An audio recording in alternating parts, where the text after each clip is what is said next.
Assalomu alaykum qadrli kuzatuvchilar. Bugun sizlar bilan rediska haqida so'zlashamiz. Rediska yurtimizda keng tarqalgan sabzavotlardan biri. Bu sersuv, qarsildoq va chiroyli ildiz meva bahorda dasturxonlarimizda birinchi bo'lib paydo bo'ladi. Sholg'om va turpning yaqin qarindoshi bo'lgan rediska foydaliligi va ta'miga ko'ra ulardan sira ham qolishmaydi. Rediska uzoq vaqtgacha yetarlicha qadrlanmagan. Uni begona o't deb hisoblab manzara uchungina o'stirishgan. Biroq vaqt o'tib uning organizmga faqat va faqat foyda keltiradigan haqiqiy super sabzavot ekanligini aniqlashgan. Bizga ma'lum qizil rediska mavjud rediskalar orasida yagona emas. Rediskalarning turlari juda ham ko'p. Seleksionerlarning mehnatlari samarasi o'laroq katta oq sabziga o'xshagan va Osiyo oshxonasining asosiy mahsuloti bo'lmish daikon yoki yapon redisi yetishtirilgan.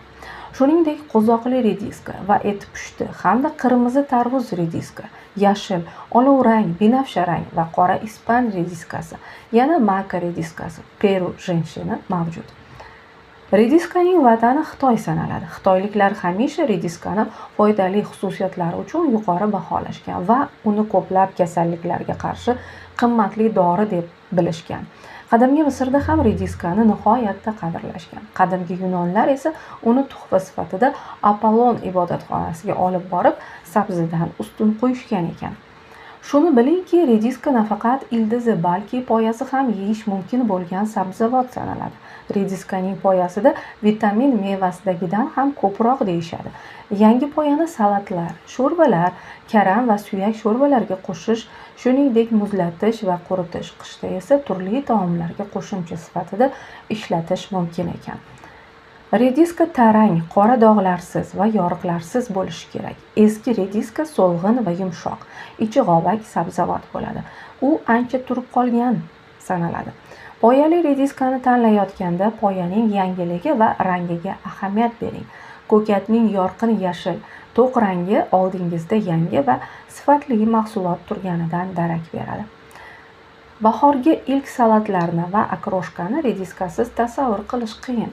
Uni ishlov bermasdan iste'mol qilish eng ma'qul usuldir. Rediskadan foydali salat tayyorlab, grek yogurti, ukrop va ozgina sarimsoq qo'shish mumkin. Unutmang, foydali antitsionlar rediskaning aynan po'chog'ida bo'ladi. Shuning uchun uni po'chog'i bilan yeyish lozim. Ammo albatta yaxshilab yuvib tashlab. Uni qanday saqlash kerak? Rediska poyasi bilan sovutgichda 2-4 kungacha saqlanadi.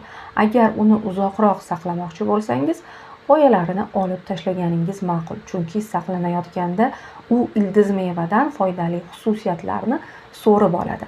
Poyani kesib tashlash, ildiz mevani yuvish va quritish, quruq toza idishga solish va sovutgichda 1-2 haftagacha saqlash mumkin. Shuni unutmang, rediskani oshqozon yara kasalligida, pankreatit va xoletsistitda, o'tkazilgan, ya'ni boshdan o'tkazilgan infarktda rediska yemagan ma'qul.